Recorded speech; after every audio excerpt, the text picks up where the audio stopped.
Good day, Bob. How are you? Oh, really? Fine. How about you? Very good, very good. Ready to fight about the definition of pacifism? Oh, yeah, yeah. Put up those dukes. It's quite interesting, that term, and we were just having a laugh offline. And yeah, the different groups within pacifism themselves, they can have a jolly good argument. Um, some of the, I think, first I want to say quick hello to the viewers, and I'm gonna go to Jefferson, um, um, Jeffersonian ideal, who's recommended that we define the terms before we start engaging, which is pretty wise. I think it's a very good thing before you start any conversation. I want to make sure that your pacifism is similar to mine, at least, so we know what we were talking about, or at least in terms of defining definition. And Lina is saying, un saludo, Hani, aquí estoy para mejorar mi inglés y tu pasto tu español y leerme. She's my moderator, and she is Syrian Spanish who lives in Spain. She is going to improve on her English, and I'm going to improve on my Spanish, working together. So that's brilliant. Hmm. I could improve on my glossolalia, but it probably wouldn't make things any clearer. So pacifism. Let's try to define it and break it down together. What do you think about pacifism? What do you think it means to you? Well, I'm most familiar with Christian pacifism, which takes its stand on what they believe to be the stance of Jesus.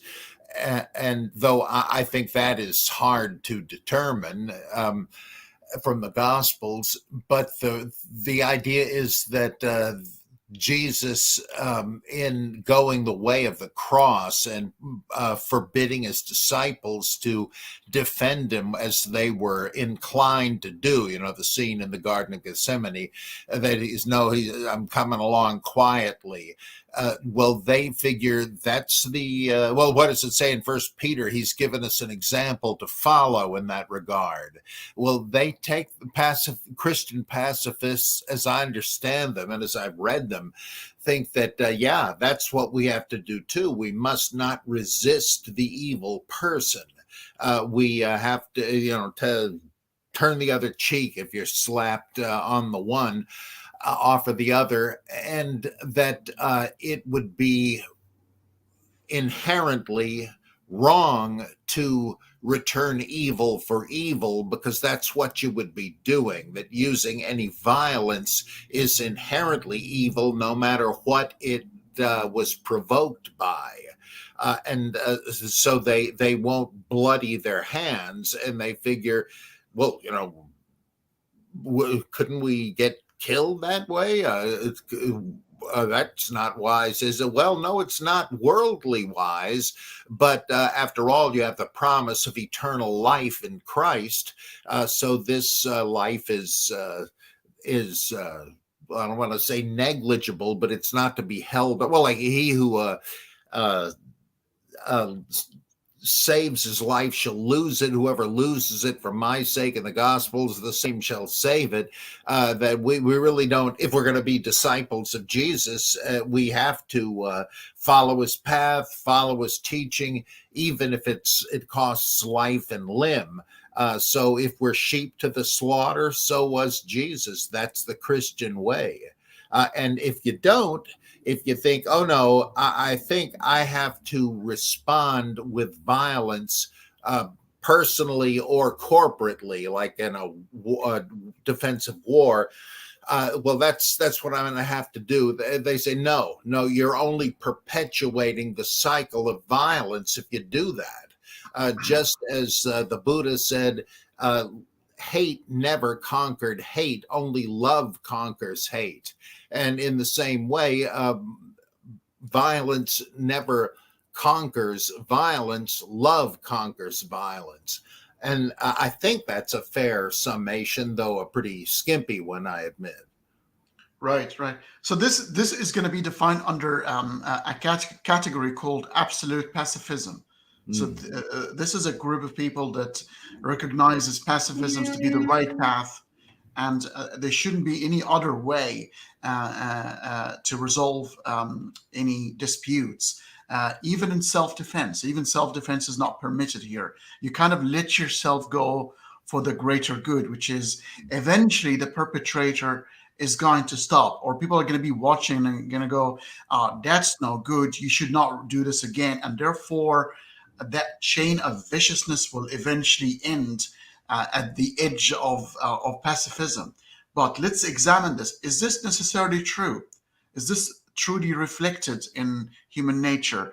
Do you think absolute pacifism and yielding to aggression can eventually bring violence to its knees?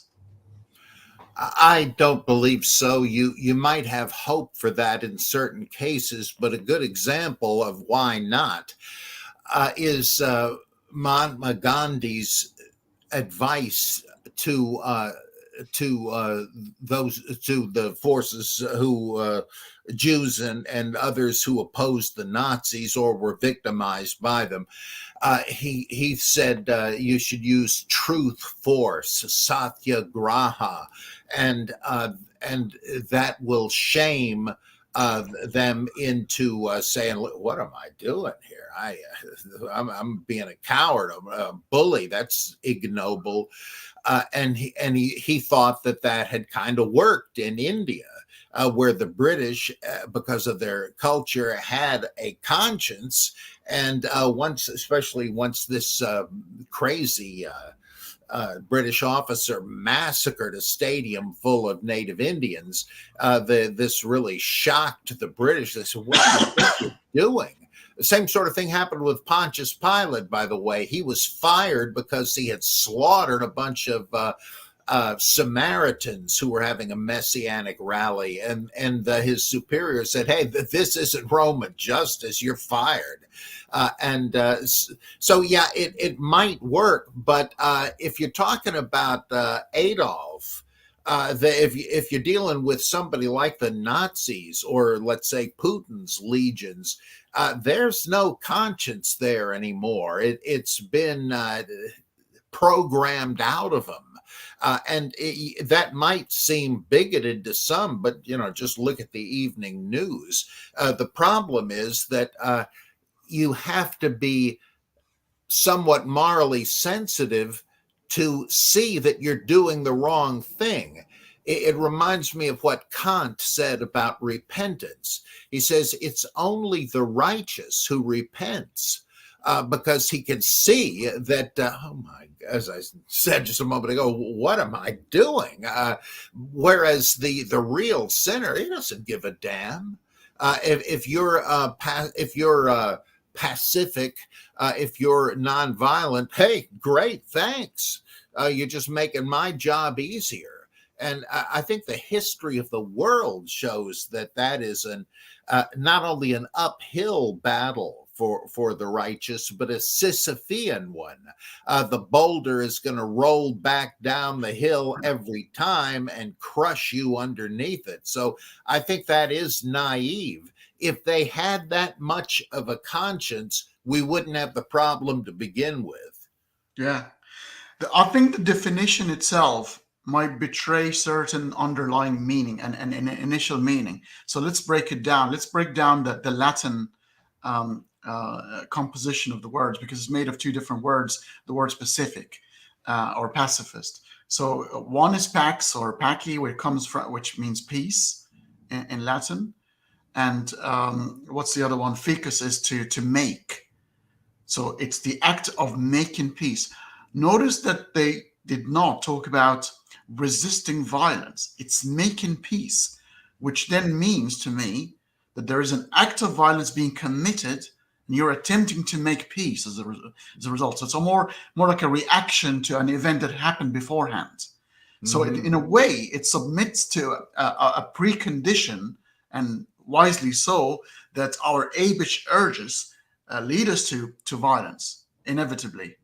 and then we can then sort of using our rational minds and try to make peace. So I think the definition betrays a certain condition. What do you think, Bob? Yeah, it implies that equilibrium in the relationship or the society has been lost. It's been upset, and you have to restore it or try to. Well, blessed are the peacemakers. Well, yeah, you wouldn't be a peacemaker if you already had peace. So it assumes there is some sort of violence. And I guess it's optimistic thinking that you can persuade or negotiate an end to it. Which sometimes you can, luckily. But if you have a determined foe, a conqueror, that's just not going to work. Yeah. So we can define it quite in very simple terms. It's commitment to peace and resistance of violence. There's another group that I would like to discuss called the militant pacifism. So it's a group of people who would go to the extent of civil disobedience and maybe go to prison in attempt to stop violence and aggression. So they might take some disparate measures, and they're called, funnily enough, militant pacifists. For military. Yeah, but it's obviously the militants here comes from the utter commitment to the cause that they could be imprisoned through civil disobedience, obviously not violence, because committing violence to achieve violence would be a complete oxymoron here. So it's quite interesting to see what extent you can go to achieve peace. What do you think of that kind of group? I think we've seen this in the 60s and the 70s. I remember some images of the rose and the flowers been given to soldiers in helmets, and I think the Beatles, and there are a few songs about that. Yeah, I think of how in the movie Watchmen, great comic book adaptation, it shows like an alternate possible line of history. What if this had happened, etc. And it shows the hippies putting the flowers down the rifle barrels of the troops, and the troops shooting. Yes. But with some militant pacifists, that would be all right. They have given their witness, much like the Buddhist monk who famously set himself on fire to protest the Vietnam War. And if you really think that is going to stop anybody, or Daniel or Philip Berrigan, I forget which one, if not both, throwing blood on the draft records and so on. What you're doing there isn't it what we now call virtue signaling?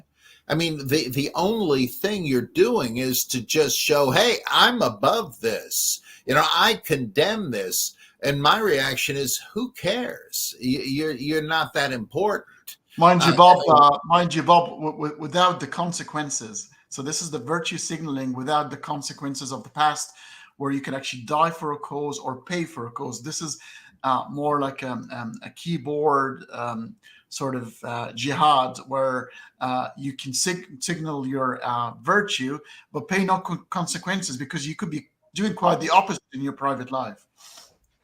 Yeah, though it seems to me essentially that's what's going on if you're doing a symbolic act, which, however, is going to land you in jail or something. That's a high price to pay for letting everybody know that that luckily you are not part of the military-industrial complex. Like, does anybody need to know that? Is anybody going to heed your wonderful example? It seems to me that's it's just a way of getting out from under it and saying, well, at least I'm not complicit by my silence. But even that, to me, reeks of self-importance. Yeah. Then, obviously, with the consequentialist moral school there comes a sort of conditional and even selective pacifism, where you can here select and choose when to engage in pacifism. For example, selective pacifism challenges mass destruction wars. So they might accept small wars on a smaller scale, given that the opportunity that you can actually properly defend yourself.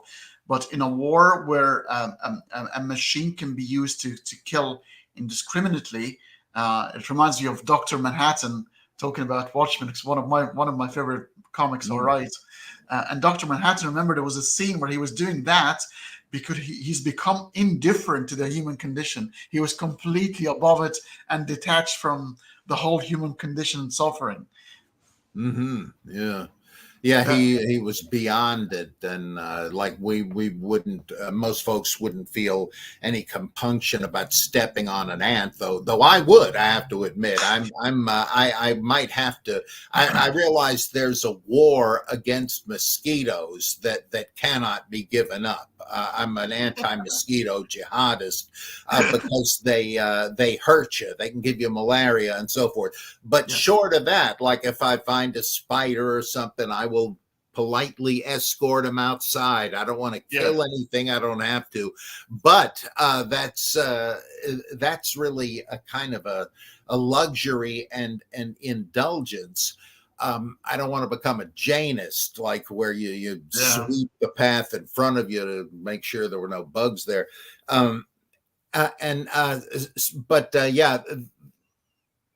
If you're dealing with like with a nuclear exchange, which we might be pretty soon from what one hears, then it seems to me that defeats the point of any war. Like nothing is accomplished except reducing everything to nothing. That if the price is too high, and if it's a nuclear conflict, a price for what? You just committing suicide. So that, I think that's defensible. I'm not even sure I would call it pacifism. Yeah. People are in love already. There's a comment here, and I'm thinking it might end up being a reputation or a title for a future, I don't know, episode of yours or a talk. But a mosquito jihadi sounds very melodic to me. That's what's written here. They're in love with the phrase. Oh, good. So obviously, even that mosquito situation here, it actually might betray. Unlike you, if I'm in the shower and there's an ant, I'll actually stop the shower and take the ant on the tip of my finger and try to help it. But in mosquito situation here, do you think there is a case for self-defense? Yeah, I do. I think that's right. Plus, like if you've got roaches in the house, look, you've got to call the exterminator. You just can't afford to let the inside become the outside and live in unhealthy squalor. So there are lines that are easier to draw there. I wonder if any of these little beings are truly sentient in any way. I gather they probably don't have the cerebral power to do anything but act on instinct, like an electric eye at a door. It just automatically trips some kind of a wire. So I kind of like the way the Jainists put it, having just repudiated them. One thing I do think is interesting about them and helpful to know is they categorize life forms by how many senses they have, though I'm not sure how they know. But you can obviously say a dog or a cat is way above a shrimp or something. And that does make it more problematical for somebody to kill a chimp than to kill a squirrel, though I wouldn't do that either. And that is less problematic. I mean, the squirrel's case is more problematical than the mosquito by any means. So that's a kind of a possibly helpful guideline on that. But then we're talking about ahimsa, the no harm principle, rather than pacifism. You might take pacifism as a case of it, but not all ahimsa is to be called pacifism. Yeah, I believe the ahimsa is a Buddhist sort of that Hindu. I think is driven from Hinduism, and it's to do no harm. So it's the active instead of see pacifism here is avoiding violence, giving signal that violence is a human condition, and therefore it always might persist, and we always have to sort of resist it. But the ahimsa condition is trying probably to appeal to the superior spiritual state of human beings, where this should be the default setting of all humans, to do no harm. It's quite interesting how they flip it, the other side, and it makes a completely different attitude to life when you are promoting peace all the time rather than trying to stop violence. But uh, between all these lovely reflections and thoughtfulness way away from the actual war zone or a condition or your house being sort of threatened at 1 o'clock in the morning by some thugs, and you're trying to protect yourself, uh, there will be a situation where you might end up being having to defend yourself. And I wonder, is there anything morally incorrect about defending yourself and wanting to live rather than die? I can't think there is. I mean, if you don't have the right and indeed the obligation to defend yourself, I kind of think that maybe even the capstone of ethics, because if saving life is not an axiomatic thing, I'm not sure what else matters. And it's I tell you one thing that I remember, one moment relevant to this, back, I think, in 1977. I happen to remember because I was taking a summer course at Princeton Seminary. At lunch, there was this young guy who had given up a law career to, or maybe he'd given up ministerial training to become a lawyer for the poor, which is a good thing, of course. But he was also a pacifist, and so very idealistic, this guy. And pacifism came up inevitably, and someone says, well, wait a minute, suppose you came home just after some maniac got in and was about to kill your wife and child. What would you do? Wouldn't you do anything you had to save him? And he said, well, no, because that would show a lack of faith in God, that not thinking that seriously that he might intervene somehow because of a lightning bolt or something. And number two, it would show a lack of faith in my wife and her resourcefulness to get out of this. Right there, that was the end of pacifism for me. It seems to me it all comes down to, would you and mustn't you defend at least your loved ones? And there's no answer to that. You can't draft somebody else as a martyr. And it seems to me you'd be throwing away your life and theirs. So to me, that is the definitive test case. Yeah, because let's start with the end result here. If absolute pacifism aims to achieve peace through the destruction of certain witnesses or people who might want to give their lives as a token to achieve ultimate pacifism, and therefore so they're aiming at the stopping of violence ultimately. We know that this does not work in real life situation. We know that given the right cheek and left cheek, you're probably going to be end up with a nice couple of shiners underneath your eyes, and go home to cry to your mama. But and that's the world is going to treat you like that, and it's probably going to end up like that. Shouldn't be then immoral. It's the other way around. Then stopping the bully becomes an ethical and a moral obligation to stop him from doing that, because he is not going to stop with you. He is going to do this to somebody else, and putting that person in his position. And you might not kill him. You might just give him a good hiding where, so he goes, okay, well, if somebody's stronger than me, maybe I should just shape up and change the way I approach life, because he might be a victim himself of bullying and, that vicious cycle of having to repeat that horrible thing. But somebody standing up to that bully and say, you should not treat people like that, instead of being pacifist about it, might actually end the vicious circle of violence. Yeah, I think so. Yeah. And if you just stand aside or take it, you're just encouraging him to keep going. I don't see what's so noble about that. It's like the guy has entered the field of battle. So he probably expects to have blows dealt, and you ought to deal them if you can, for the collective good. And it gets even worse if you have one of these nuts that goes into the subway and is stabbing people, as seems to happen periodically in New York City, I guess probably elsewhere too.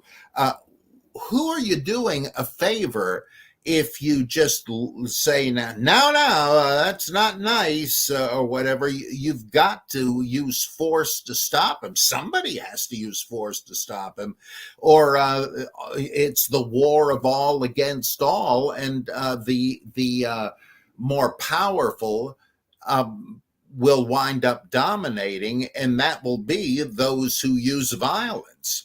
You do have to fight fire with fire, because you can possibly put the fire out, but you can't if you just let it go. Yes, but again, this has to be contextual. So if there's a little kid, 16 years old kid, is trying to rob a petrol station, he's got no gun. He's just, you can tell he's just a kind of a novice at this, and he's got like a knife, and he looks scared and he's probably threatening no one. And there are four large police officers come in. They've got a couple of choices. They can shoot him right in the head, ending the kid's life, or they might try to shoot him in the leg and stop him from creating any further harm, and then realize that this kid may be a victim of series of, and this kid could end up having a better life after that episode. But maybe not using a force that maybe not equivalent to the action that sometimes gets criticized, that maybe you could have done something a little bit differently, and capital punishment would have not been the right situation here. Maybe using force, but the right type of force to stop the action and preserving the life of a person that might end up being a better person as a result. Yeah. Oh, yeah. That's not unrealistically optimistic. That's not fantasy land. That's happened enough, and especially, as you say, if you can kind of tell where the person is at, there is obviously not a hardened criminal, and you could probably scare him straight, as they say. And yeah. Ray is saying police are always trained to shoot to kill, so it doesn't matter. So if there is a 15 years old kid carrying a stick or a baseball bat rather than a gun, would still police be trained to shoot that guy between the eyes, or would the treatment be slightly different because he's not holding a lethal weapon? Are we saying that is the case, or and shouldn't be? Ray is making a statement saying police are trained to shoot to kill, never shoot to wound. So regardless of the context of the situation, of what if there's a guy carrying a machine gun or a stick, or a kid carrying a stick, the police are trained always to shoot to kill. I've never heard that. Not that I'm any kind of student of the matter, but that does seem kind of extreme to me. I can see how they're trained to shoot to kill if necessary. Yes, but that would make sense. Yeah, it would seem kind of crazy to. Yeah, it makes no sense to me. I agree. Now, before we go to the Bible, because we obviously have to probe the Bible when it comes to that bit. but I want to appeal to the contemporary condition. And for the first time, we're probably going to involve comic books and superheroes a bit more, because I think it's quite interesting. Our movies and our songs betray our conditions. Our superheroes, and there are two types of superheroes: the proactive ones, the one that completely in your face, like what's the name of the dude? I forget his name. Kind of more of like a comedy comic book where the superhero is taking the piss, and he's taking no prisoners. He kills all the time. He doesn't care. Would that be the Punisher? Deadpool, Punisher, and Deadpool. Oh, yeah. I was thinking of Deadpool. But then we have those situations, and I think we're fascinated by those situations. I think Bruce Lee from the movie The Boss. Remember that kid in Chinatown who's wearing his mom's necklace and gets bullied, and he refuses to react, never reacts. And people are sort of smacking him around, and you kind of feel in the movie that this guy has superpowers, but he's waiting and he's waiting. He's so gracious until somebody rips the little necklace that his mom gave him, and that drove him mad, and he had to contend with about 100 other warriors. So we're kind of fascinated by the teasing of pacifism by somebody who was absolutely capable, the Nietzschean Übermensch, the guy who can only forgive because he can truly forgive because he's so powerful. Forgiveness comes from those who can forgive. If you're weak, you have no right to forgive because you can't forgive to start with. You got to be powerful first. So somehow in comic books, there's a fascination with those who are so strong. They can sort of brush away bullies and say, I'm not going to react to that until they get a certain trigger, and they have a good old party, and then we start clapping and we're fascinated by the scenes. Why is that fascination in comic books and this condition of a superhero? It reminds me of the scene in Woody Allen's movie Annie Hall, where he and Annie are waiting in line at the theater, and they hear some pompous jackass behind him talking about Marshall McLuhan and so forth, and Woody is chafing and rolling his eyes, and he says, "Look, you're wrong about this. What gives you the right to pontificate like this?" And he says, "Oh, well, I think I happen to have the right because I have a PhD and so and so." "Oh, yeah? Well, I happen to have Marshall McLuhan right here." And he comes out from behind the popcorn machine or something. "Yes, you know nothing of my work. How you got a degree in anything is beyond me." And then Woody turns to the camera and says, "Wouldn't it be great if life were really like this?" And it's kind of like that. You would love to see justice done, which is why I think The Punisher became so fantastically popular. There's the movies of The Punisher are pretty good. The Punisher War Zone, there's a great scene in that one where Frank Castle, the Punisher, he's grieving about having killed an undercover FBI agent who was posing as a mobster. He didn't know it and killed the guy, and he's wondering if he should give up the whole thing. But eventually he realizes, no, I got to keep going, and he goes to a Catholic church. And he's alone there, except the priest comes down the aisle and he knows him. And it turns out that both of these guys went to seminary, the Punisher even. And he says, "Frank, you don't have the right, vengeance is mine and all that stuff. You'll have to face the judgment of God for this." And Frank says, "I'm willing to accept that judgment." He's so sure he's right, and he's knocking off crooks, muggers, dope dealers, and so forth as if they're just mosquitoes. And I have to admit, I know I'm going to really get it for this, but I kind of think, why not?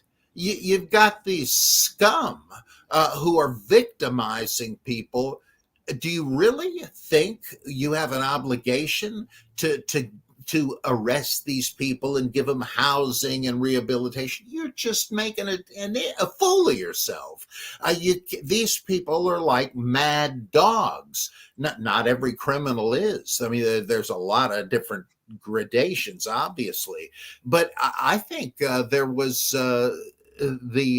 nothing wrong with Frank's view there.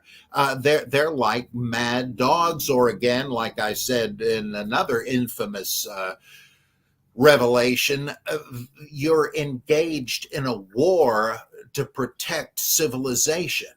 It has become a battlefield in certain scenarios. What are you going to do? Are you going to be a pacifist and say, oh, let them let off some steam and torch a few more buildings and kill a few more people? Is that noble pacifism? It's at least got the same problem. And I think that that kind of thing, we like it because we wish we could see it in the real world. At least there would be some justice, because there ain't none here. Yes. I'll give you why I agree. I think there's a bit of fascination, and we were angry at the world, or angry about with somebody. We all want to turn into the Punisher at some point. Deep within, it's a guilty pleasure.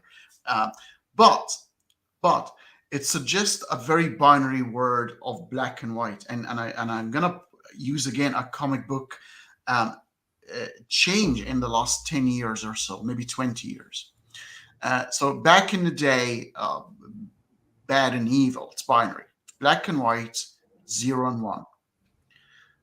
What we're seeing, there's a current trend at the moment where they show the backstory of a villain, like the Joker. I think Joaquin Phoenix done a great work with the Joker, and the backstory of somebody who resisted so much of becoming bad, but the world has sort of stayed at him until he completely snapped.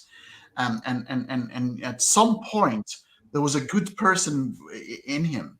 There's somebody in there that you could pull out, and you get flashes of that good person still, even with Superman, or even a good superhero. There is now a tendency to start showing certain things that maybe they're not that good after all. Maybe they can snap and they go cuckoo for a while, and it starts to show the world as a spectrum, and where you in that spectrum at that particular moment in that particular context. What do you think of that world? Is that more a reflection of the world we're in, that some very bad people causing very bad acts, they are the victims of certain series of events, and maybe, only maybe, if we intervene at this at the right time, at the right stage, and which is, I think, it might end up being an impossible task anyway, and change that person to be not who they've become, but somebody else. I know it sounds romantic, but what do you think? Well, I guess it is a judgment call in the case of ambiguous characters, but I've seen that approach with the Joker once before, when the Spectre shows the Justice League why the Joker became the Joker, an abusive childhood and all that. It's kind of like what we know about Charles Manson. You have to think, well, a lot of evil was done to him.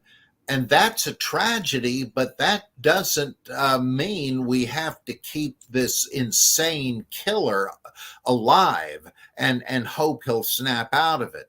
Like in The Dark Knight Returns and in some other Batman series, the Batman is tempted to kill the Joker once and for all, and is persuaded it would be better not to, but he's nearly convinced, because isn't he complicit in all the mayhem the Joker has caused because he didn't kill him when he had the chance? I'd say, yeah.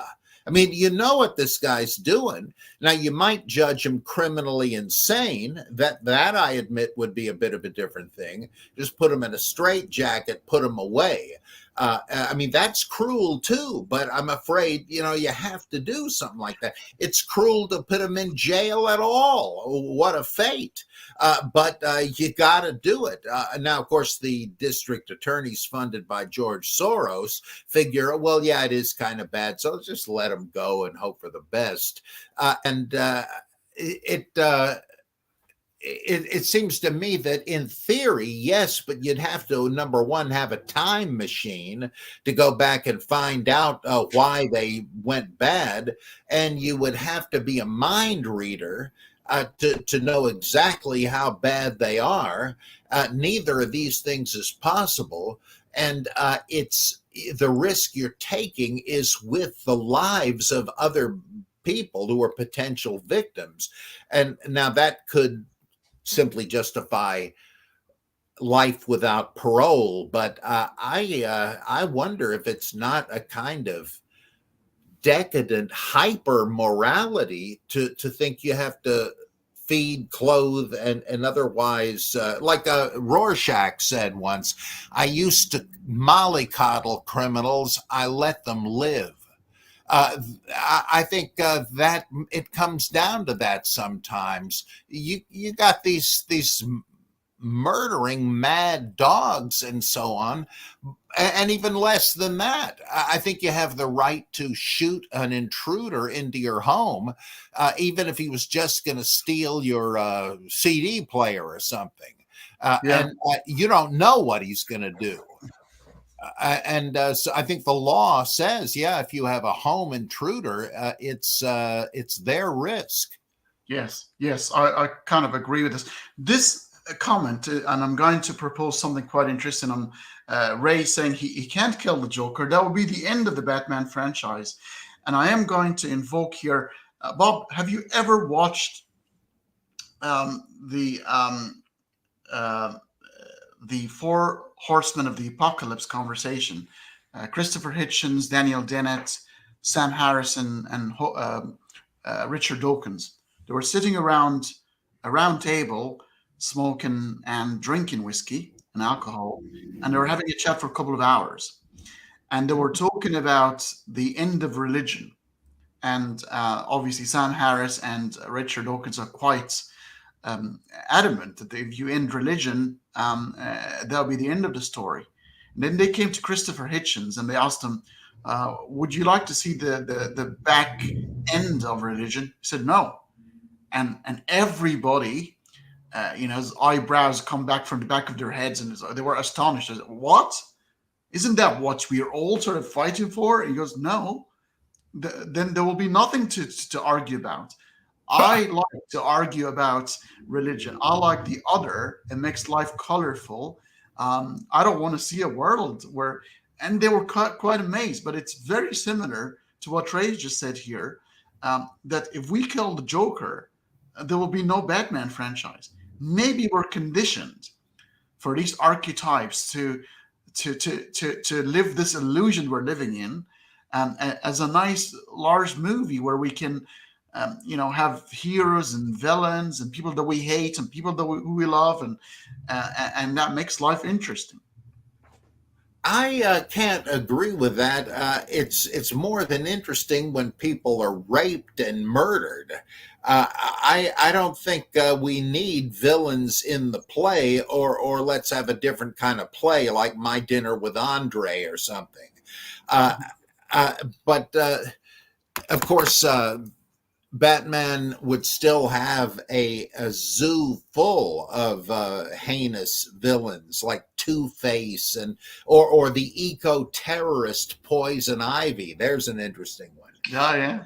And I don't view it that way. And with I think the idea that the Four Horsemen had, sometimes referred to as the Four Horses' Asses, they are hopelessly naive. It's like when Christians say, boy, if it weren't for the devil, everything would be okay. I think, look, you are so naive and optimistic. Do you think we really need a devil for given human nature? It's interesting that in the Epistle of James, it says, where do wars come from? And he says, well, isn't it because people covet what others have, and if they can't get it, they're willing to kill them to get it? He doesn't mention a devil in there at all. You don't need to. And it's so naive. If we could just get rid of this guy with the horns and hooves, everything would be fine. No, you are kidding yourself. When Jonestown occurred in 78, a seminary professor I knew said, Bob, don't you think that shows the power of the devil? And I said, actually, no. I think that shows the terrible depths to which the human soul can sink, and it's potentially in all of us. And so these guys have the atheist version of that. If you could just get rid of religion, everything would be okay. And you say, well, how about those atheist regimes like Mao in China killing millions of people? Oh, well, the response invariably is they're acting like religion. Get out of here. Come on. Isn't it obvious that it's just that stinking human nature? It's those rotten human beings, also godlike. That's the odd paradox of human nature. But that's absurd that you can't just cut the head off of any particular snake and be done with it. Yeah. I'm convinced that religion is a manifestation of a deeper problem. So it didn't start with religion. Religion was just a manifestation of the deeper problem. You call it maybe dogma, and it could be anything. But I think it's way deeper than that. Than religion, just the way it's manifested in itself socially. If you were to have one for dinner, for a drink and dinner and a chat out of the four horsemen of the apocalypse, who would you choose out of the four? Definitely the one who's forever unavailable, Christopher Hitchens. He seemed to me to be open to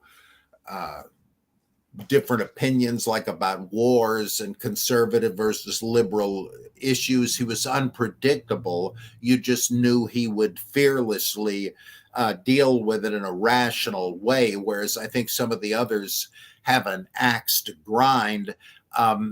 Or they, even though their criticisms of religions and religious people are correct, so were Hitchens's. There's this absolute thing, like especially it's ironic with Sam Harris, who, as I understand it, is essentially a Buddhist. And confronted with that once, he said, "Well, Buddhism needs to purge itself of religious elements." What the hell? It just secular spirituality is a good business these days, you know. Yeah, why not? Yeah, I think there are some people out there that realize that you can't really rid people of religion or spirituality, so you might as well have a business, you know, and give people what they want, but maybe void of the superstitions and the horrible thing, and still give them something bigger than themselves, you know, and maybe just, you know, a man has to live, you know. But I agree, Hitchens would be my person. He likes a drink or two, so I think he'd be a great company. I think his wittiness and the conversation will be quite intellectual, light, but very funny and humorous at the same time. And I completely agree with you. If there's one I'd have for dinner, it would be Hitchens.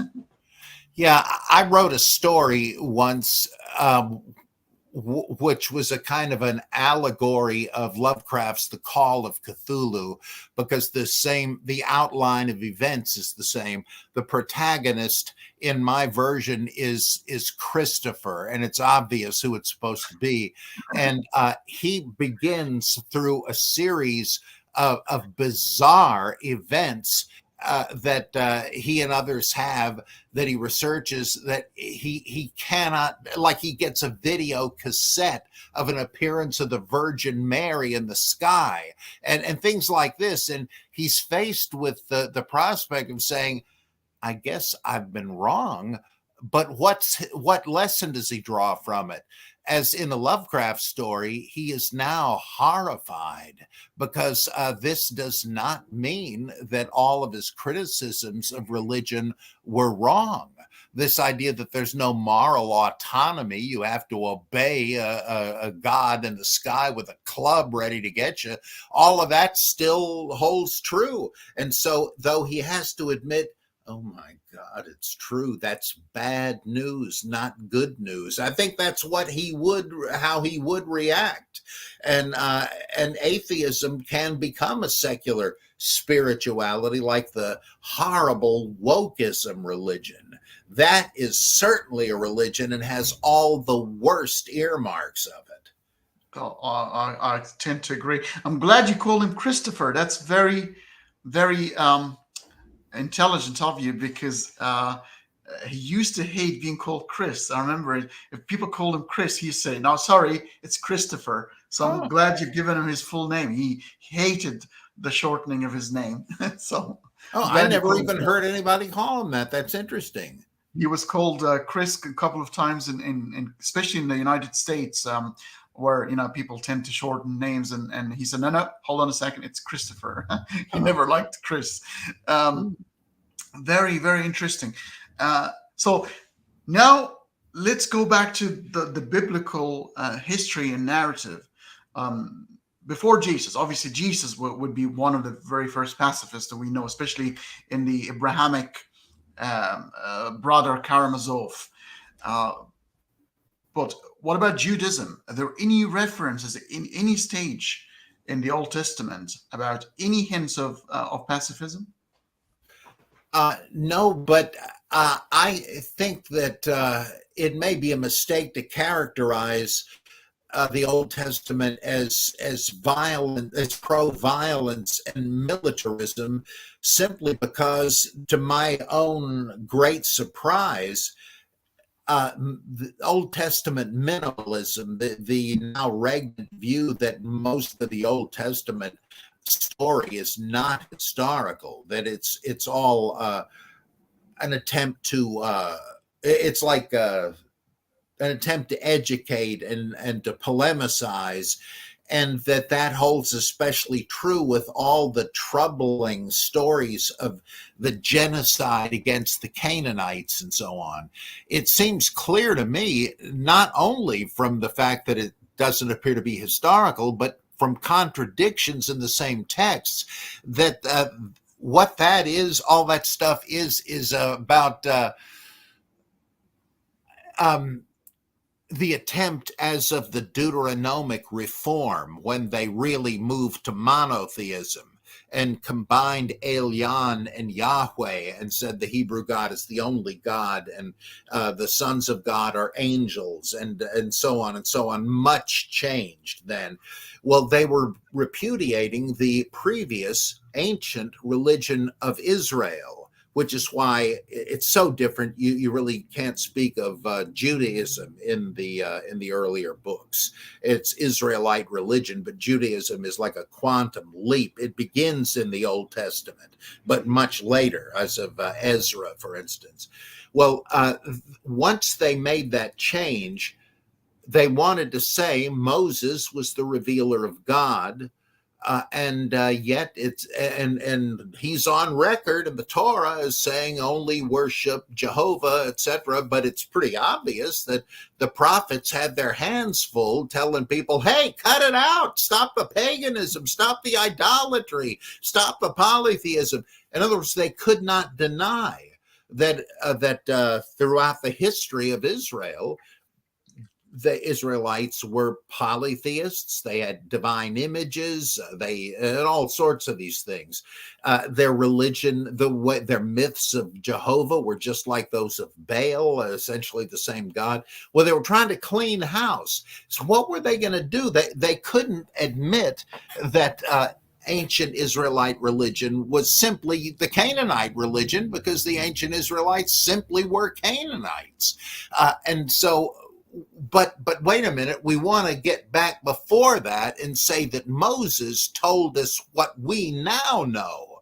Well, then why didn't anybody catch on all this time, all those centuries? Well, it must have been that the pagan Canaanites around them corrupted them.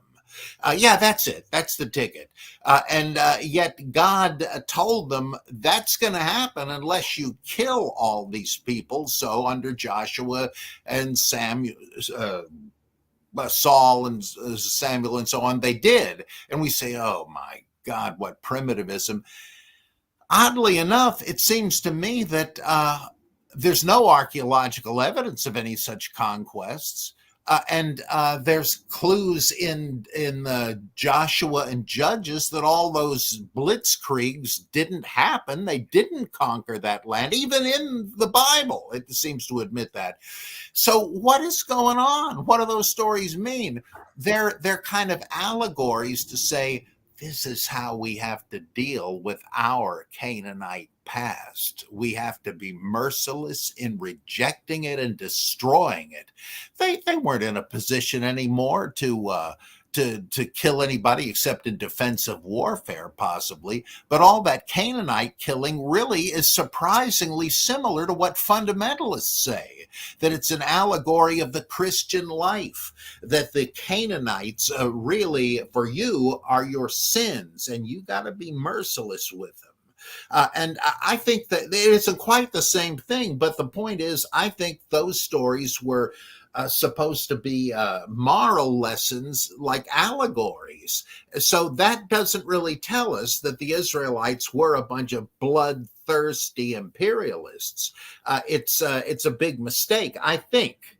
Now, once you have Israel and Judah conquered by these great powers, Assyria, Babylon, Persia, and all that, you don't have even pretenses of that, because there was no way they could rebel. They had fought against these conquerors and lost. But what are you going to do? Once the Romans took over, there were about 3 notable revolts that got crushed promptly. And so by the time of the New Testament, you do have a kind of pacifism, but why? It's been suggested that this is the inevitable stance of a hopelessly subjected people. So how can you strike back? Well, there's non-cooperation, like Gandhi with a general strike and all that, and that was even tried. They even got away with it once under Pilate. Caligula, you're gonna have your image installed as a god in the temple. Well, if you do that, we're not harvesting our grain, and you'll suffer for it. And they say, well, okay, maybe we won't do that after all. So it can work even in biblical times, right? But once Jesus is there saying, at least he's depicted as saying, they hit you in the face, turn the other cheek. What are you supposed to do? This may be the only resistance you have. And now we're in Gandhi and Martin Luther King territory. Plato suggested this, that you show your superiority and try to shame your attacker. Sometimes I guess it worked. But then even when Jesus says that, are we sure he's talking about occupying troops, or is this just what Plato said, that you shouldn't lower yourself to the level of your enemy? That isn't necessarily self-defense. It's just saying, if you think it's like the honor shame thing. I might lose face by not slapping him in the face, but that's just pride. I'm not going to give into that. Wouldn't that be further collaborated by the super gluing of the ear back on the soldier as a sort of an act of, you shouldn't be trying to stop me being arrested, and the cutting of the soldier's ear when they were about to arrest Jesus, and him restoring it as a sort of collaboration or sort of emphasis on the no violence act. Peter, it says chop the ear off, right? Yeah, and Jesus is putting it back. Yeah. Yeah, I'm not sure what the moral significance of that would be, even in Christian terms, because probably that miracle is the result of somebody misreading uh, the misunderstanding an element of the story. I get this from G.A. Wells, who got it from somebody else. But the idea is that in the other Gospels, Jesus says, "Put your sword away. Those who live by the sword will die by the sword," or "none of this," or whatever.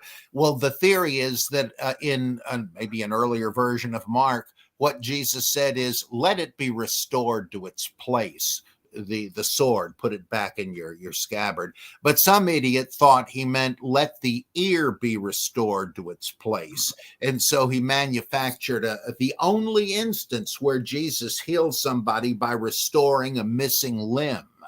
Right? It just seems like somebody misunderstood the story, and you're not going to be able to glue the ear back on anyway. So I don't know that tells us much. But why did Jesus say, "Don't defend me"? Well, he said, "Look, I could call on God right now, and he could send thousands of angels to protect me, but then how would scripture be fulfilled?" Yeah. That's more important. Well, so this isn't necessarily applicable to everybody, because not everybody is predestined to die on the cross to save people from their sins, right? That's not necessarily the example to follow, even in Christian terms. Now, there's the thing where Jesus says, if anybody compels you to go 1 mile, go with them 2. Well, that almost certainly refers to the fact that a Roman soldier could tell a subject person, "Hey, this is getting kind of heavy for me. You got to carry it for me for a what the heck? You got to carry it for a mile, and then I'll take it back." And he says, "No. Say, look, I'll be happy to carry it another mile." Why? Well, there's no violence involved there, but is it a way of killing them with kindness, making them ashamed of what they've done? I don't know. I mean, that's relevant because it gets into all this business about, are the Gospels rewritten from a pro-Roman compromising stance? I just to make Gentiles look good, who knows? But it's all I'm saying in this mess is that it is not at all clear to me that Jesus addresses the question of pacifism. And even if he did, if you're to say, "Well, I might think better of it, but I'm kind of stuck with it because Jesus said so." Well, speaking of jihadis, that's the same logic they use, right? Hey, the Quran says it, I believe it, that settles it. Well, then it's just dumb luck that the Christian is saying, Jesus said it, I believe it, that settles it, go ahead and shoot. It's equally arbitrary. If you have ethics just come out of a book that's pumped up to be the word of God, I want to sort of propose a hypothesis, but beforehand, I want to congratulate Robert Herring. Thank you so much for the super chat. And his son, Tristan, has graduated from Texas Tech with 4.0. That's obviously a good mark, and he's on to a PhD program next year. So congratulations to bravo to Tristan and the proud dad, Robert.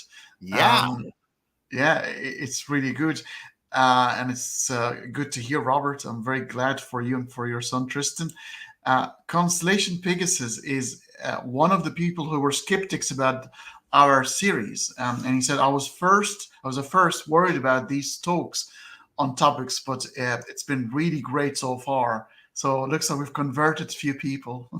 That's good. Yeah. I know Constellation Pegasus is a listener, or has been a listener to Myth Vision. And I don't know what he thought about that whole fiasco, as it turned out, but I'm glad to see him here and to hear his review. Yeah, it's refreshing indeed. Now, how about this hypothesis? The Messiah. The Messiah is supposed to be a king, supposed to be somebody who's going to bring the glory of the kingdom of David again. You know, the Jews were waiting for that guy. If you're an occupier, that sort of idea, it's annoying to always wait for somebody who's about to overturn the regime. You know, it's very unsettling. then to come up with finally a version of a Messiah. It's like, here's your Messiah. You wanted one so desperately. Here's one. This one is quite subdued. His kingdom is not of this world, and maybe add a few more pacifistic sort of texts to emphasize how the Christians are going to behave from this point on, or at least the Jews, or those who are going to believe in him. That here you go, that's your expected Messiah, but he is not a warrior. He's a guy who's telling you to live life more humbly, to obey Caesar, to give to Caesar what's to Caesar, and get on with it. Get on with the program. What do you think of that? Yeah, that is possible and not unlikely. That's the Roman provenance theory, though it wouldn't matter if you said the Romans came up with it or accommodationist Jewish leaders, like that. Such a Messiah would really be kind of like the Jewish establishment, though not corrupt. But they said, look, we're living in the real world here. There's no way we're getting rid of the Romans anytime soon. So let's cooperate as much as we can. And you can call cooperation collaboration if your default position is defiance. But there's a kind of a wisdom in saying, look, let's not kid ourselves and think we're going to defeat these guys. And we're just inviting the slaughter of our own people if we do that. So let's get real here. So Jews or Romans could have come up with such a pacifistic Messiah and pro-Gentile, pro-Roman Messiah to tamp things down and to live as best you can. That would make sense. And there could have been a Jesus who held that view. That's possible, but it's slim evidence in terms of the pro-Roman bit. I admit there are things that do point in that direction. Like not even in Israel have I found such faith as this Roman centurion, right? It's pretty surprising to read that, and you begin to wonder, is this what you'd expect from a Jewish Messiah? There's reason to think that. Eisenman thinks somewhat along those lines. But I don't know if there's any way to tell, because you can also appeal to various verses that depict Jesus, that hint at Jesus being a militant zealot who led an armed raid on the temple and was rightly, I mean, not legally, crucified as a rebel against Rome, a would-be king, because there's this all really hinges, though there's more, on the cleansing of the temple scene, because the writer either made it up and didn't really have any knowledge of what the temple had been like, because he has Jesus throwing the money changers and the sacrifice animals out of the court of the Gentiles. That was bigger than several football fields. How could he have done this unless he had armed men and plenty of them? Because it even says in Mark, he would not allow anyone to bring sacrificial vessels back through the court of the Gentiles. What did he do? Just stand there and say, no. Now, he must have had armed men, and so no wonder he got crucified. Was it all a big misunderstanding? Not necessarily. Wasn't he only 12 at that point? At that no, scene? that's the other in one? Luke, where he's just a kid on his first trip to Jerusalem. This is at the end.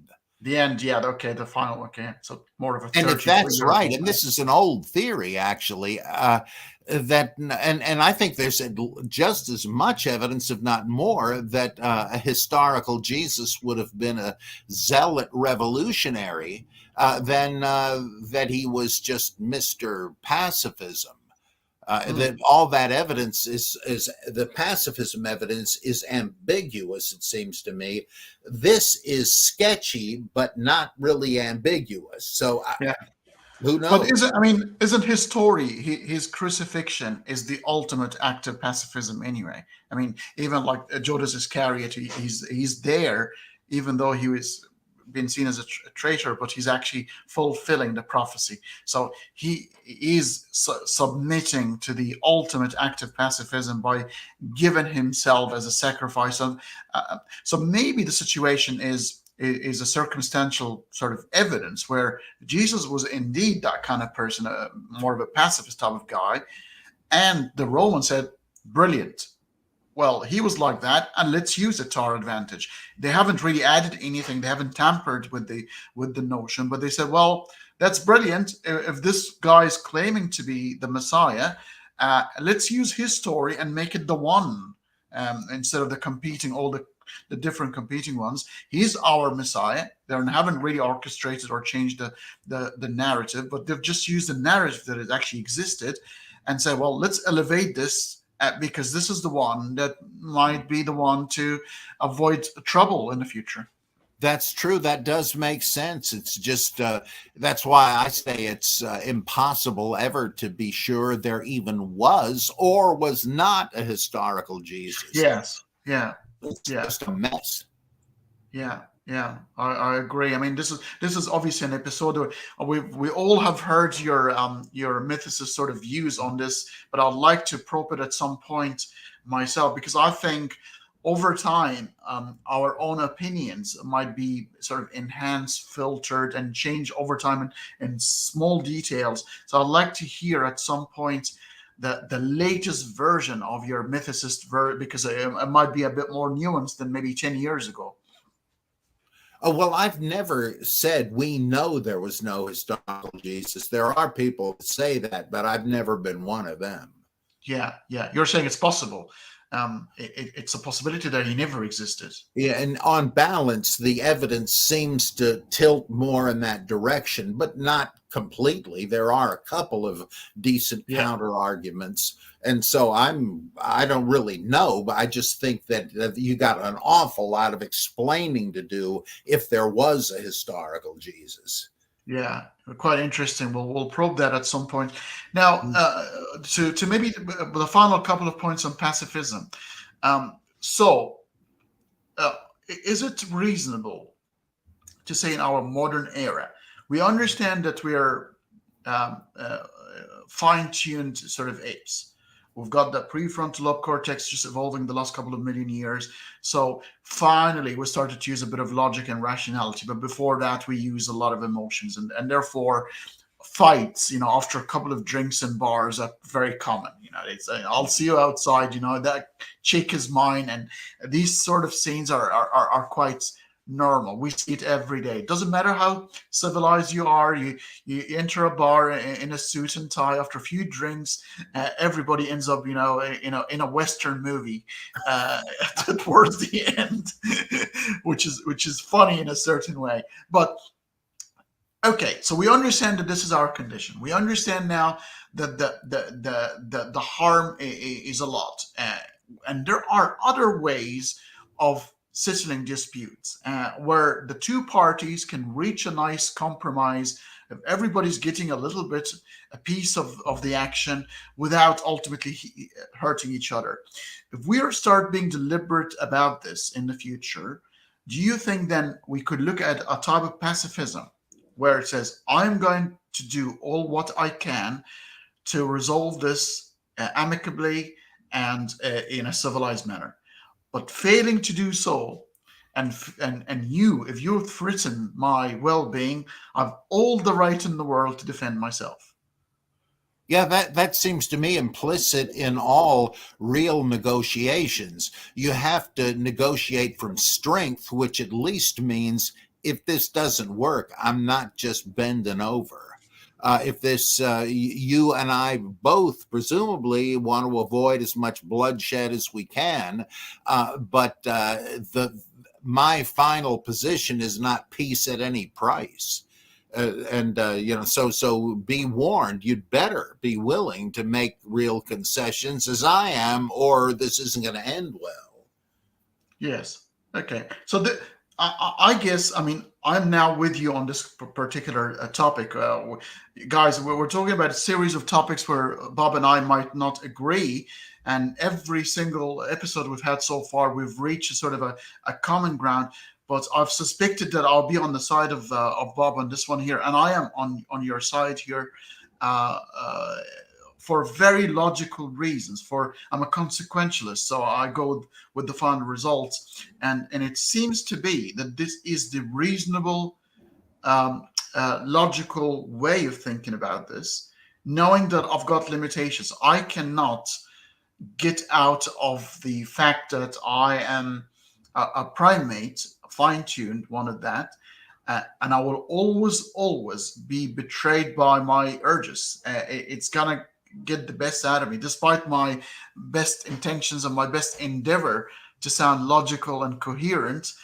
There will be a point where we all gonna speak in a language that nobody can understand, froth in the mouth, and act a bit crazy every now and then. I do realize that, and I understand it within the human context.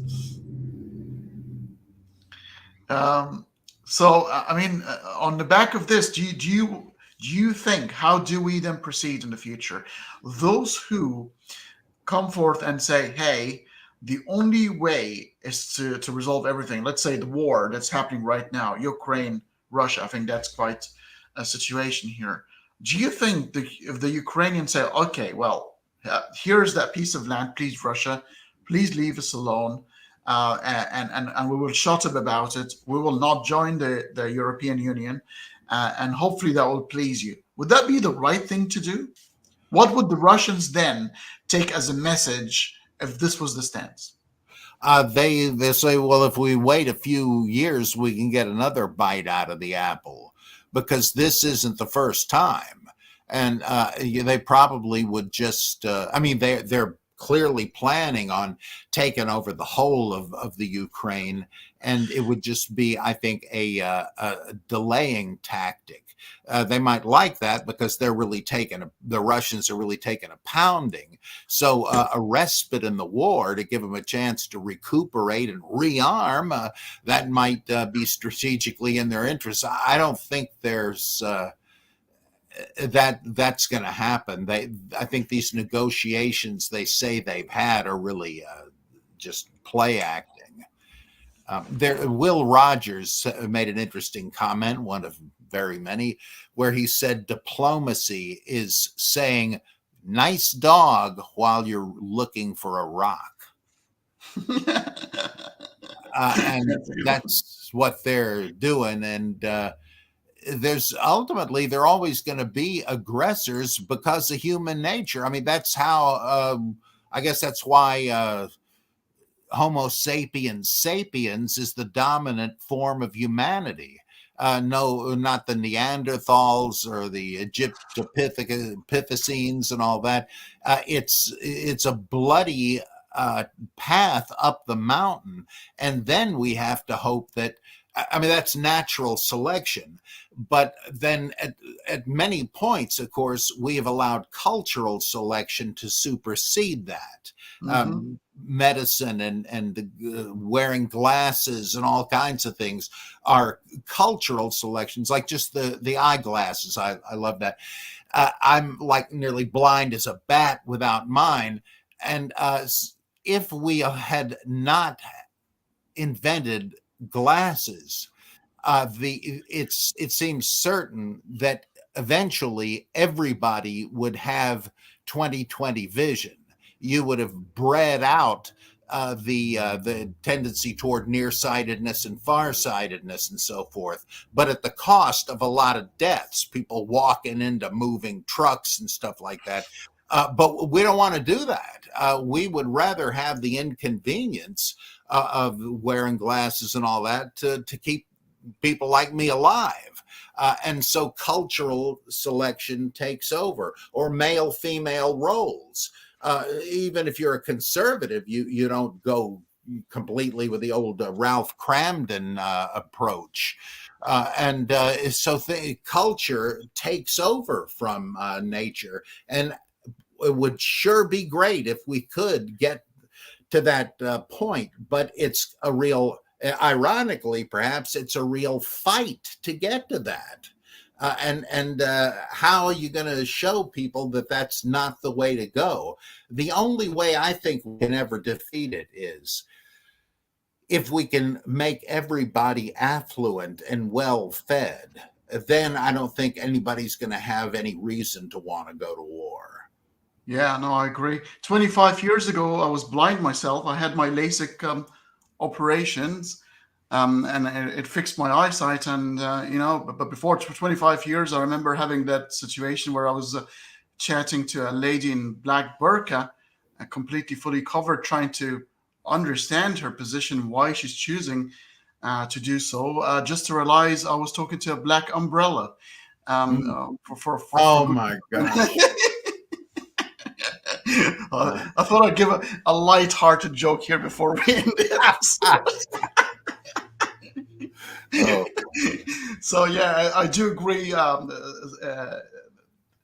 The sight is a very important thing, and if we can overcome it, it changes your lifestyle altogether. It's such a small thing, but it's such a big thing at the same time. Otherwise, what's the name of the superhero who lost his sight? Daredevil. Mm-hmm. And he uses his super hearing and the feeling of vibration to see the world around him. Yeah, fascinating. Yeah.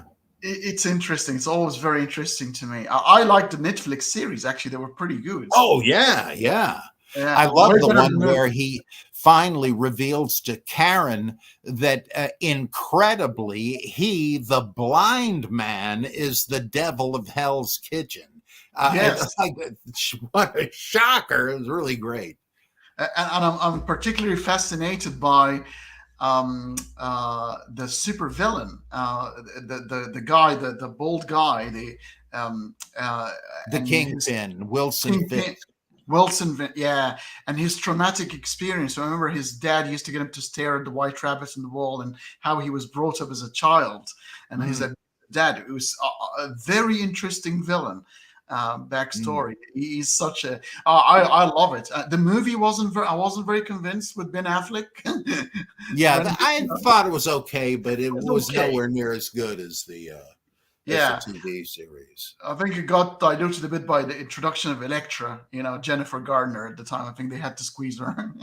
Well, the way that they had Elektra in the TV series too, totally different, and much more effective. Yeah, I agree. It's quite interesting, but a slightly different adaptation at a comic can actually change the way you look at the whole thing. So I do agree. I'm glad that we share this fascination for comic books and superheroes. It's quite a telling feat now in our condition, because isn't the Bible kind of that thing?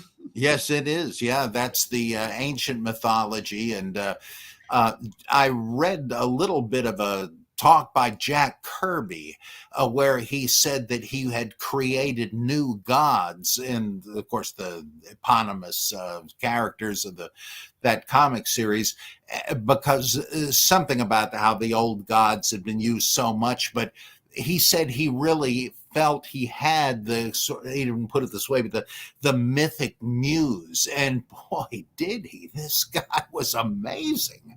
Wow. The mythological and mystical stuff he had in those comics that I never suspected when I was younger. I mean, overtly, like Metron in the Mobius chair. This is, once you know about the Kabbalah, he's Metatron, the transfigured Enoch in the Merkavah, the throne chariot of God.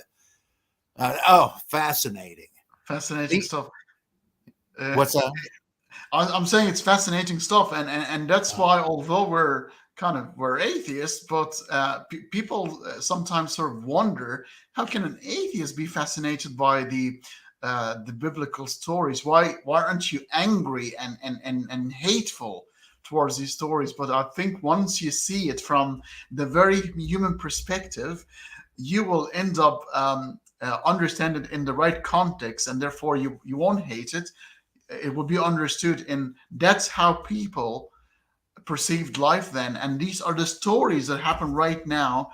It's continued. It's just taken a different form. It's evolved Yeah. a bit, but it's still with us. Mm-hmm. Yeah, that's right. I did an article once, a column called Comic Book Christs, where I showed how you can take all of the Christologies, two natures in one person, adoptionism, docetism, and all that, and see particular superheroes who are embodying that with their true identity and secret identity or lack of one. It's the same myth patterns that come up again and again.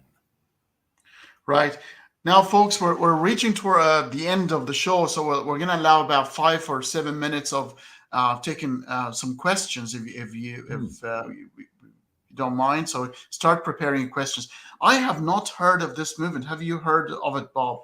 What is your guest's opinion of the new Abrahamic movement to spread peace? I'm not sure what is that new movement.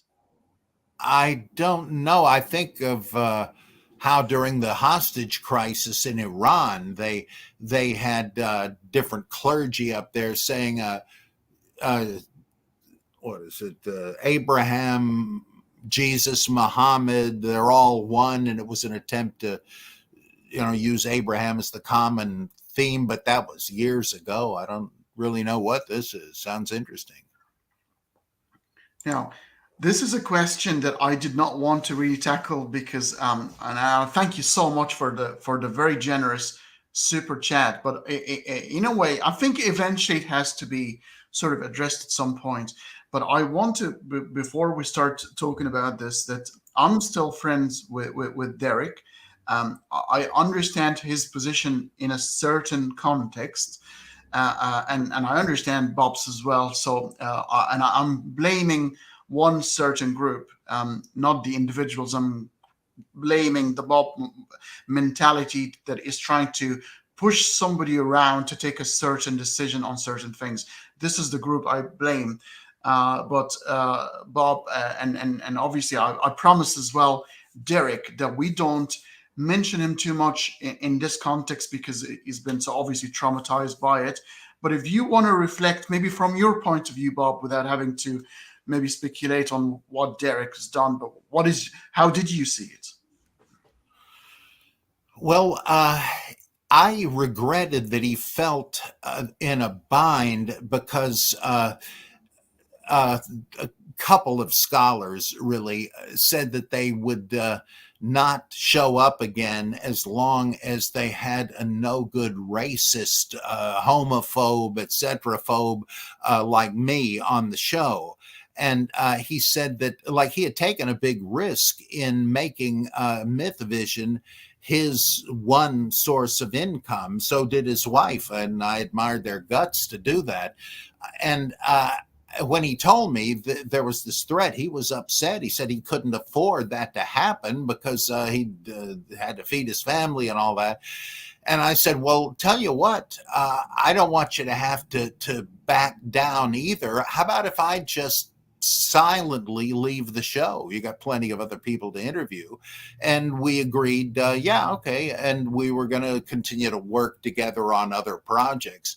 Well, then the next day he does this video where he says, no, it's my insensitivity and even racism that made him think he could no longer afford to have me on the show. And I thought, what on earth? What's happened here? And then he just added insult to injury in interviews and so on, quoting me out of context, even out of private conversations where nobody could check, trying to ruin my reputation somehow. I still do not know why he didn't take the easy path out of this that we had agreed on. I don't really harbor hostility toward him even now, and I urge people to watch Mythvision. He's doing a great thing there, and you can learn an awful lot from the interesting people he has on there. Mm-hmm. I don't care to have his enmity, but somehow I have gained it. So I remain mystified. I should be asking the question as to what happened. I have spoken to Derek a few times about it, and I know exactly how he feels about it. I really, really, honestly, and utterly blame those who don't want to engage in a discourse to fix things. I mean, I know I was going to disagree with you, Bob, on several things, but that is more of a reason for me to want to have a dialogue with you. It's incredible. Right. Why would I want to surround myself by people who exactly mirror image me? That's bloody boring. That's boring. I want people to have slightly different point of view so I can re-examine my position and challenge other people's positions. It makes a way more interesting conversation. Derek's livelihood, the guy is a wonderful man. He's such a good guy. He's got a great family. He's trying to do something that he really loves while providing a service. It's a service. And I blame utterly those who put people under severe pressure to make drastic decisions, maybe livelihood decisions, maybe principal decisions, and will cancel them or waive a certain blackmail them into a submission. And these are the people that I would urge people to expose at all times, because they are not going to benefit the intellectual discourse of any sort, because they're refusing to have a dialogue. Well, yes, I agree with that completely. What rankles me, though, is that there was no need for him to falsely accuse me, as some of his critics, I won't name them, did, calling me all sorts of names and making me into a bigot simply because I'm politically conservative. I won't go into the stuff he and others have said, but this all goes back to an introductory essay I had in a book where I said we need to reinforce masculinity in our culture because it's being attacked, diluted, distorted, and persecuted on many fronts. And I went into detail about that. Well, people started screaming that I was a homophobe, a rape apologist, all sorts of fantasies, things I had said nothing about. And the publisher of this book was pressured into canceling it. And he wouldn't even send me a copy, and he pulped all the other ones. I was amazed. I just don't understand that this is libel, and he didn't have to join the crowd. There was, even strategically, there was no reason for him to do this. So I do feel a bitter personal betrayal. I'm very disappointed in him and his character.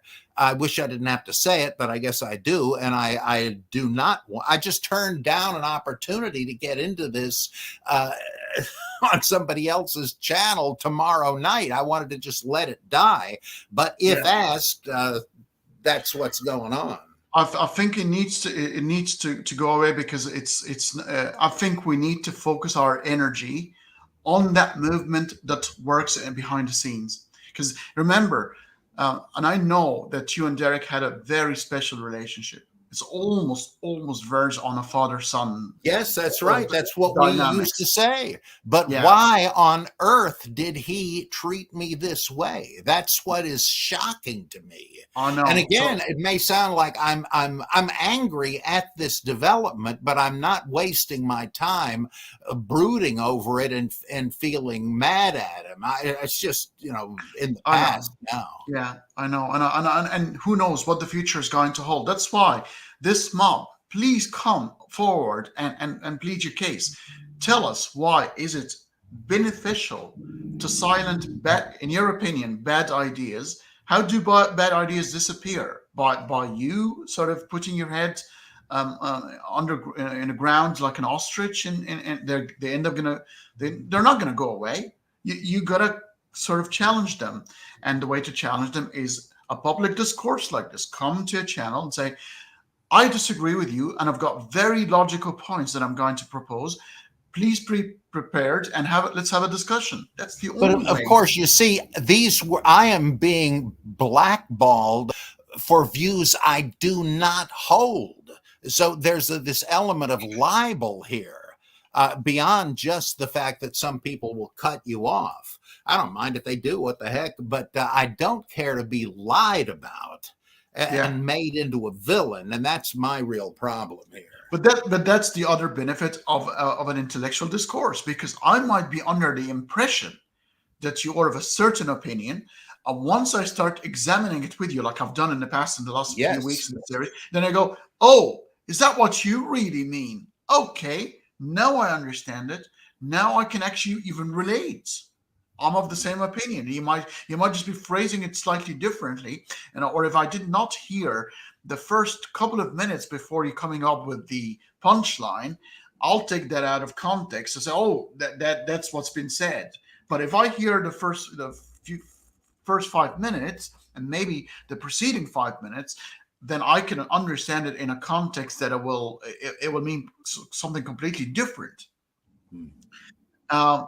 Very interesting. Now, there are other questions, but this one here, I don't think we will answer it here, the Dusty Dud, because this probably deserves its own episode. This is the origin of Satan and angels. I think this deserves its own episode, and I think that because that's fascinating to me, and I think 2 or 3 minutes response is not going to do it any justice. As if I could give a 2 or 3 minute response to anything. But this one here, I mean, this is the evolution of the adversary, Morning Star. This is going to be fascinating, and the angel. So hopefully you'll stick around for the next few weeks' episodes. We're definitely going to be chatting about this. Thank you so much again, Constellation Pegasus. I'm happy the internet has allowed me to hear your Bible knowledge, Mr. Price. Help me wake up to see religion for what it is, especially Jehovah's Witnesses. That's brilliant. Thank you so much. Thanks. Were you a Jehovah's Witness, Constellation Pegasus? I'm curious to know. So I guess we're going to continue the series, Bob, and we've got lots of other topics we're going to sort of take on in the next few weeks. It's quite interesting to see that this is evolving into something really interesting. There are people who can see the benefit of a dialogue of two people might be slightly in different positions, but through a dialogue like this, we can get closer to each other. Constellation Pegasus says, yes, he was a Jehovah's Witness. So it's quite interesting. Anything you want to end up with, Bob? Well, that they're not going to draft me anytime soon. So the kind of warfare I would like to soften and eventually extinguish is polemics. I prefer to have, as you say, reasoned conversations where you seek to understand rather than to refute. Very good, very good. I'm hoping the future is better. I'm hoping that the series is going to ignite a conversation where people saying, well, looks like the intellectual public discourse might be a good way to settle scores, to find out things, to clarify positions. Canceling people does not do anything. It doesn't do anything. I think if anything, it makes people hearers. You could actually end up making someone who's an actual douchebag saying certain horrible things, and by completely taking him out of the picture, as we know from history that certain people were made heroes and martyrs of a horrible cause just by the way, because you've killed them or you finished them before they were intellectually defeated and brought their ideas to light. So be careful of that extermination policy. Oh, one last little note about dialogue. I've been on the Canadian Catholic podcast pretty often recently, and occasionally, yesterday, I guess it was, questions came in from two different Muslims, and I explained certain common ground between Christianity and Islam and so forth. Well, the host told me later that one of these people was sending out links to this show to fellow Muslim friends so they could hear the answers to his questions. And I was so tickled at this, that I think any kind of exchange between Muslims and non-Muslims is really positive. It's just a little thing in itself, but it's an increment in a bigger thing. And so I'm really thrilled at the possibilities of dialogue. Absolutely. There's no other way. I think there is no other way. Thank you so much. I mean, this is probably the most enjoyable series of. I've been on YouTube now for about over 2 years, and there is no place where I feel completely myself, and I completely feel and think of a conversation that I'm really truly thinking that I'm sitting in my living room sipping a nice drink and having a conversation with a friend. And I really thank you for this opportunity, Bob. Oh, thank you for it. Brilliant. Well, okay, folks, thanks very much for everything. Just a bit of a heads up. I'm going to be on the Friendly Ex-Muslim podcast this weekend. And hopefully I'll send you a link later on, and hopefully you can watch our show there. Thanks very much, and hopefully you enjoy this weekend.